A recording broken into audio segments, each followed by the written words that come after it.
11 people. We got to start off with the crime. It's a lot of stuff that we need to address. Crime in DC, crime in Brooklyn, women killing their children, beating their children to death, all kind of stuff. And then we're gonna get into the rent prices, and then we're gonna wing it. We're gonna see what's happening. I heard that there was an illegal migrant that was driving a semi that killed 3 people that's being held accountable for that. So we're gonna get there. All right. We got a lot to cover today.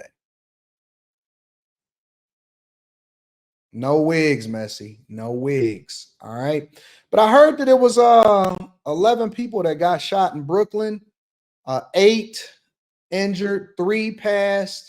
Let's go over to Brooklyn and see what's happening. News coming out of Brooklyn where 3 people are dead, 8 others in the hospital this morning, and police looking for suspects after a shooting at a nightclub there. This is on Franklin Avenue in Crown Heights, not far from Prospect Park. And that's where we find Weekend Today New York's Checky Beckford there this morning with the details for us. Checky, good morning. Good morning, Pat. A violent start to this Sunday morning indeed. Police Commissioner Jessica Tisch calling this a terrible shooting. I'm going to step out of the way here so you can see the still very active scene behind me here on Franklin Avenue. We've changed our position since the last time we spoke to you about a half an hour ago. Now, she says that this shooting took place around 3:27 this morning inside 903 Franklin Avenue. It's a nightclub called A Taste of the City. Police found 11 victims inside. 3 of those victims were dead on arrival. 3 of them men, ages 27, 35, and the third person's age, she says, was unknown. In all, there were 8 men and 3 women who were shot. Remaining victims, we're told, were taken to various area hospitals with non-life-threatening injuries, and they're withholding the names of the victims at this point pending family notification. Now, she says that the shooting began due to a dispute inside the crowded nightclub. If you can imagine the scene here, it's Saturday night going into Sunday morning. The club packed with people when those bullets began flying. Police, of course, canvassing the area, looking for surveillance video and any possible witnesses at that early morning hour. 3 shell casings were recovered. No one at this point, though, is in custody, though they did find a gun near Bedford Avenue and Eastern Parkway that they're investigating to see if it is connected to the shooting. When do they ever actually get anybody into custody, y'all? Somebody give me some insight. I see shootings all over the United States of America. I cover crime that happens all over the United States of America.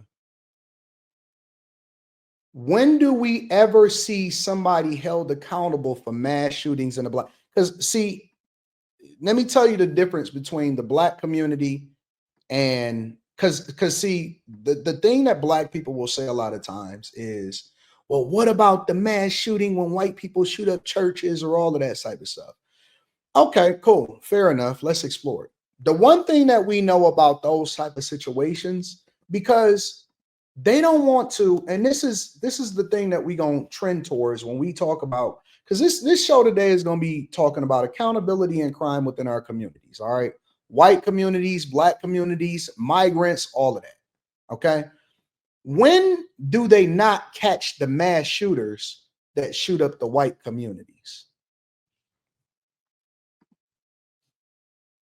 Now let's talk about it. Let's talk about it. Because I've seen a lot of people giving their 2 cents. I've seen white apologists. Y'all know how I feel about white apologists. I've seen Asian people, sassy Asian people giving their opinion about what goes on. These, make no mistake about it, okay? We may not have classified it that way because it's so common inside of our communities, which is one of the reasons why it was important for Trump to lay down the law and to start to hold the communities accountable for what happens within the community.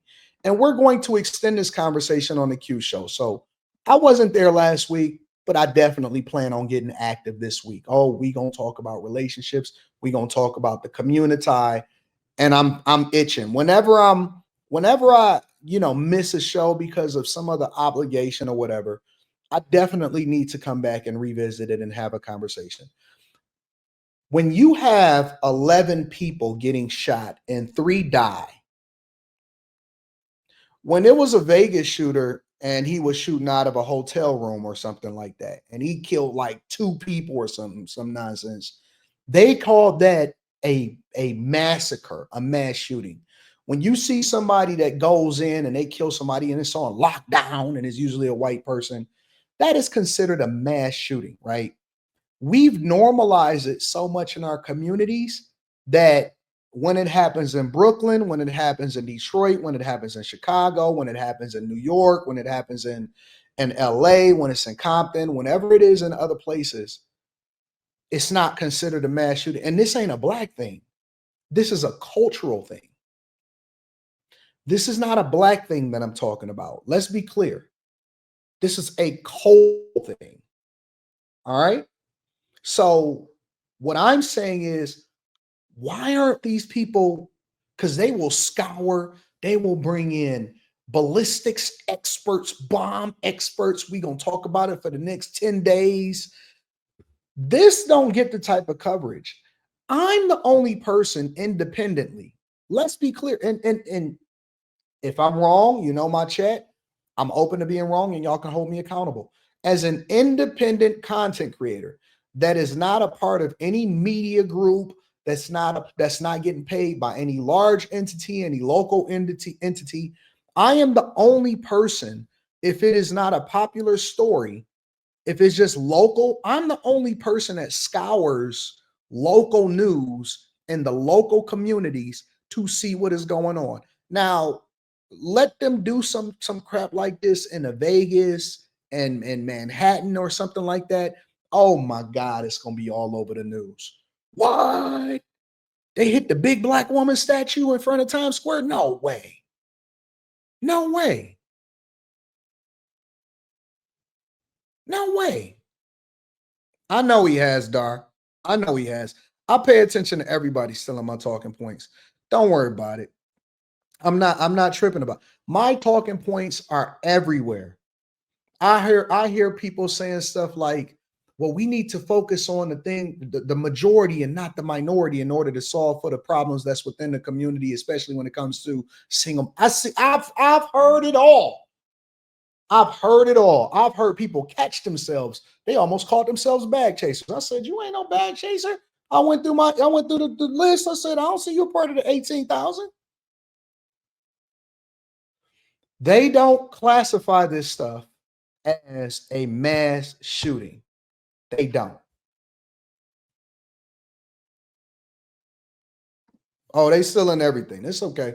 We got upgrades coming over the next month. In September, when all of the kids go to school, we got a whole revamp of the Millionaire Morning Show. We moving differently. Don't worry. It's coming. It's coming. At this point, take a listen to the police commissioner and a witness that we heard from earlier. 11 people shot, 3 dead. It's a terrible shooting that occurred in the city of New York. There's no other way to. The other victims, we saw them. They were getting their, shirts cut. One of them got put in the gurney over here, and the other one got put in the gurney that way. It's messy. It's messy. I'll take my time. And you can see that officer standing in front of the business, a taste of the city nightclub. It's a restaurant and nightclub lounge where that shooting happened, again, around 3:30 this morning. 11 people in all, again, shot. 3 of them died, were pronounced dead at the scene, all 3 men. Now the police commissioner pointing out that this was an anomaly, that shootings this year so far within the first 7 months of this. And we don't want to hear that junk no more, bro. We's tired, boss. We don't want to hear that it's an anomaly. We don't want to hear that, you know what, this usually never happens.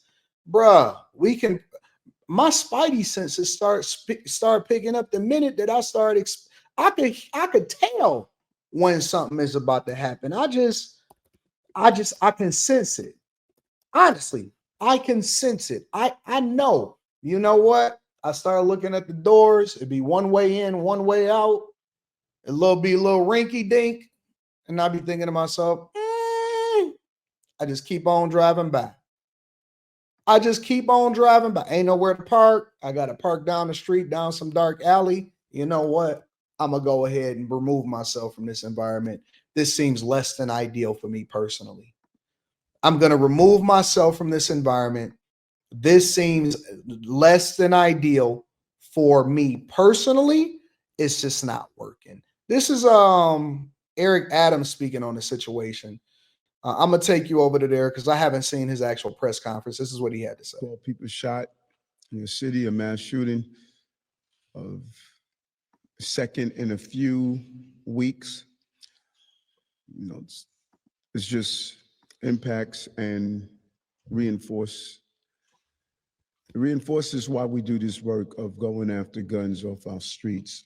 And I just really want to thank the police commissioner and the men and women of the New York City Police Department, Pastor Morose, Commissioner Howard of DYCD, and A2 Mitchell for Man Up, who just has been a real partner around the issues around gun violence.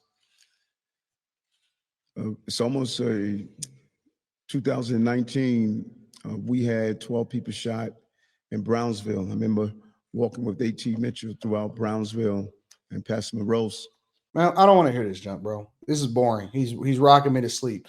They had some survivors. I was able to find a video where they had some survivors actually be able to talk about what happened at this shooting. And so I'm going to share that with you guys instead.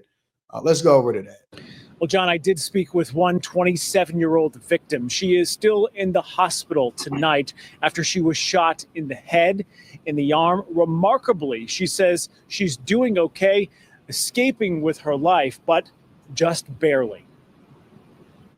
I came outside and saw the intensity of the running.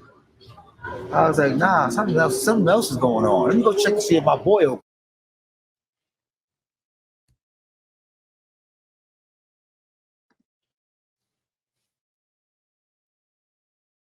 Look, bro, listen to what I'm trying to tell y'all real quick. All right. If you see this type of dude, even in the vicinity, in the neighborhood, it's time to go, bro. I ain't got the ding. I'm in the hotel room. I'm doing this live from Las Vegas. I don't have the ding. If you look, y'all, I need y'all to, this dude got the 50 Cent wife beater on. You know what I'm saying? The G Unit white beater. He got the do-rag. I gotta go see what my boy's saying. He got a 5 on his, he just got a straight number. No teardrops, just a 5. Listen, bro. Listen. Let Uncle Anton be an example for you. I know y'all like to say I'm lame. I agree with you. You don't have to keep saying it 100 times. I know you like to say I only been with one woman. I agree with you. You don't have to say it more than one time. They were surprised when I said it on Fresh and Fit. They said, so how many, they said, the girl said, how many women have you been with? I said, one. I'm just like y'all. What that mean? No matter what your body count is, you say one. I agree. I'm lame. I only been with one woman. I am a nerd. I never got no motion in high school. And the money is what makes me give me my confidence. I agree with you 100%. Everything that you have to say, you don't have to say anything that I am not telling you right now. I agree with it all, no matter what it is. I wore a pocket protector. I Dungeons and Dragons, all of that, the whole 9 yards. I'm safe. I am thriving. My life is incredible. I have no debt. Y'all got to start learning how to profile effectively and also understand that it's the real lames that say stuff like that, because we are the only community where that's not celebrated. President of the chess club, 100%. I wanted to. I just wasn't good enough. I was just a C student perspective. I wanted to join a chess club in high school. I actually got recruited to join a chess club in high school. I can call my homeboy from high school. I don't know if he got this new number that I got. I'm going to call my homeboy in high school. Honest to God. Listen, y'all got to start telling your sons. See, that's the thing. The thing that they'll try to shame us for is the thing that they want their son to be.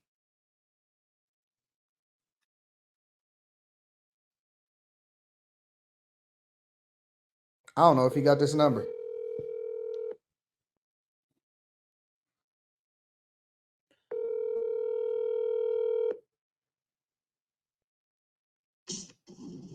Hello. Hey, this is Anton Daniels. What's up, man? What's going on, bro? I don't know if you got this number. No, I never had this number, man. Yeah, this is my new number. Make sure you lock it in, bro. Okay, man. Will do, man. Good over there? How you been, man? How's everything going? Man, the grind, man. The grind, bro. Okay. You know, just tapping back in with shoot, the wife, the baby, man. This industry is just the job market is terrible, man, right now. Man, but I'm proud of you, bro, because I remember where we came from. I remember where you came from. I remember where I came from. And we made it out the hood, bro. Absolutely, man. Absolutely, dude. I got a question. So It's a weird question, but I got a question. what's up? Why didn't we join the chess club in high school? You know, I'm not sure, man. I don't know. I don't know because we played a lot of chess. We did. We played a lot of chess in school, bro. Played a lot of chess, man. I played chess. I was in the chess club in middle school, actually. We should have joined the chess club in high school, bro. Yeah, I know, man. I know. Well, listen, I'm gonna call you. I'm gonna call you right back. I'm gonna call you right back. But tell the wife and congratulations on everything, bro. Thanks, man. I appreciate it. All right, bye. Listen, I'm gonna try to tell you, I am a nerd. A nerd. A nerd. I should have joined the chess club. That's what we used to do. We used to go to lunch and you would freestyle in second hour. We play chess in third hour. Freestyle in second hour, play chess in third hour. That's what our life was. I have no shame in my game. Guess what? I'm safe. I don't have no tattoos on my face. I ain't got to worry about, ever putting myself in a position to where I got to compromise my integrity for my freedom. I have a strong household. My daughter is in a good space. I don't really know. When y'all do this tough shit, I think that you make yourself look bad. You don't make me look bad. I'm profiling immediately when I see people, because let's be clear, this is what we got to start doing. Shout out to all of the black people and shout out to the white people. Shout out to the people, the Mexicans, the white people, everybody that watch this channel. I appreciate you. But I'm going to talk to the black people for 1 second, just for 2 minutes. This is what, forget this story. We done with this story. Moving on to the next story. We have to start profiling and we have to separate ourselves from the dusties.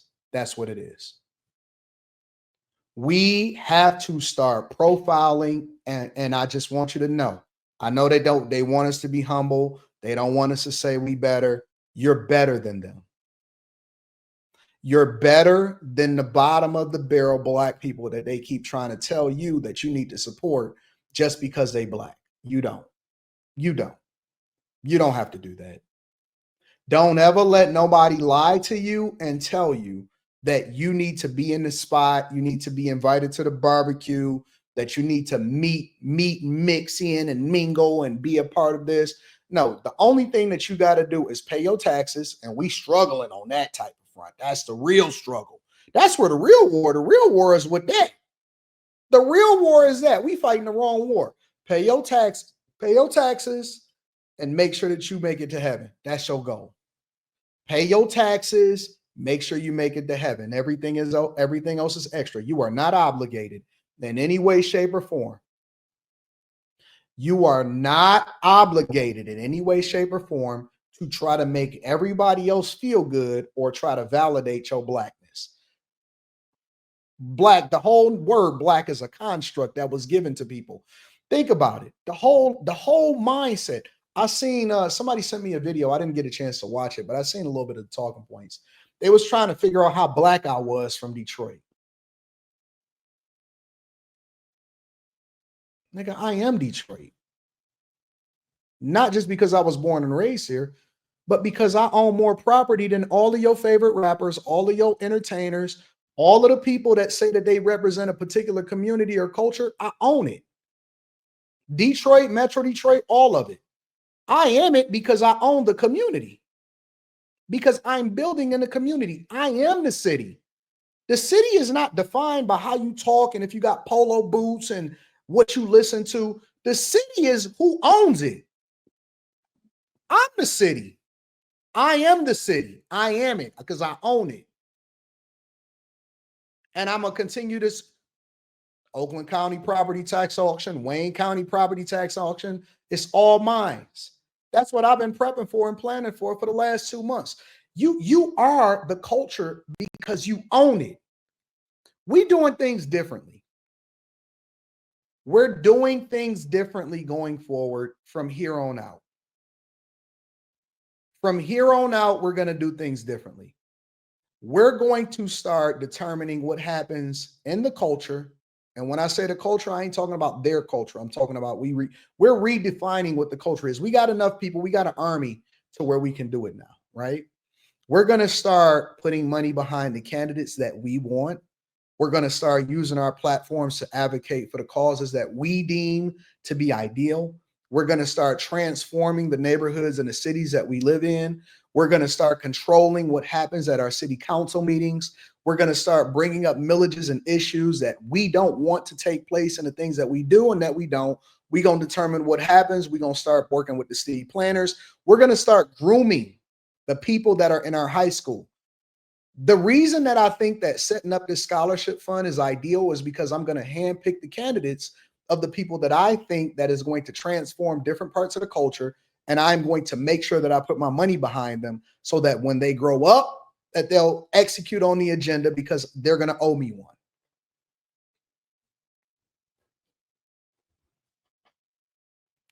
I don't care about how many hoes you hit. I don't care about how much money you got. I don't care about how many hoes you get. I don't care about none of that stuff. We are going to start handpicking the winners. The winners are not going to be your room 9 friend that was on a football team. The winners are going to be the people that's on the chess team. We're going to start picking the people that were most likely to succeed. We're going to make sure that we create the jobs and the environments, and we're going to make them the CEOs of our companies. We're going to build this thing. And when we leave it for them, we're going to make a sacrifice. We're going to make a sacrifice when we leave it for them to take over, because it ain't even about we over. We over. I'm 43 years old. If I'm lucky, I can get another 43 or 50 on this earth. It's not about us no more. We're over. The only thing that we can truly do is leave this earth in a better space had we not found it. And so no longer do we care about chains. We don't care about none of that stuff. Yes, we're going to live our life. We're going to have a good time, but we are going to start changing the culture because now we got the power, we got the platform, and we got the money to be able to do it. I don't care nothing about this trash culture no more. We divest in ourselves. We're divesting ourselves. This is the real movement. No more building schools and all of that. What are we building a goddamn school for? We got online learning. We not putting our money in the holes no more and the flying them out. We're going to take that money and we're going to give a scholarship, $5,000 at a time. We not checking for nobody and nothing no more. We not checking for nothing and nobody no more. We going to start small. We going to start right there at the people that's at the bottom. And we going to handpick them. And because we going to have control and we going to be impressionable on them, we going to give them the blueprint. We going to teach them it took us 40 years to learn. They going to do it in 20. And then they going to be the ones that then take over and they're going to do it with integrity. That's what we going to do. That's what we're going to do. And we're going to start with the guys. That's it. That's it. Make sure y'all hit a like for the algorithm, subscribe to the channel, and turn on your notifications. No more. We tired of this. No more. It's over. It's over. Care about your churches. We don't care about your black power. We don't care what colors you wear, red, white, and green, all of that. We don't care about. I don't care. The only thing I care about is if the community is going to be affected in a positive way. And I'm starting very young. I'm not starting with you old heads no more. That's it. We're gonna get to them before they catch a felony. We're gonna get to them before they get the the dreads on them, and before they try to become rappers. We're gonna show them our bank account and say, you want to be a rapper or you want to be an owner? Which one you want to be? We don't have to aspire to be a basketball player knowing that it's only 450 basketball players in the entire NBA, and most of them is going to be broke. We ain't got to aspire to that no more. Now we got real examples and real people that can actually show their bank account and say, yo, you want in or no?